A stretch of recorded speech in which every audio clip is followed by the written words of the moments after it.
VOA 60-তে স্বাগত জানাচ্ছি আমি তাহিরা কিবরিয়া। সংক্ষেপে আমেরিকার কিছু খবর। গাজায় প্রস্তাবিত যুদ্ধবিরতির জন্য চাপ দিতে যুক্তরাষ্ট্রের পররাষ্ট্রমন্ত্রী অ্যান্টনি ব্লিংকেন সোমবার মিশরে পৌঁছেছেন। 7 অক্টোবর হামাস জঙ্গিরা ইসরায়েলে হামলা চালানোর পর তিনি অষ্টমবারের মতো ওই অঞ্চল সফর করছেন। এইবার ব্লিংকেন ইসরায়েল, জর্ডান ও কাতার সফর করবেন। যুক্তরাষ্ট্রের প্রেসিডেন্ট জো বাইডেন ফ্রান্স সফর শেষ করে রবিবার দেশে ফিরেছেন। বাইডেন সফরের শেষ দিনে যুদ্ধে নিহত আমেরিকান সেনাদের প্রতি সম্মান জানাতে প্যারিস থেকে প্রায় 1 ঘণ্টা দূরে একটি আমেরিকান সামরিক সমাধিক্ষেত্রে যান।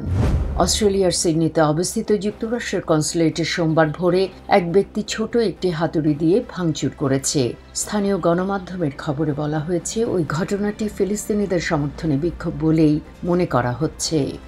আজ এ পর্যন্তই। Tahira Kibria, voice of America, Washington.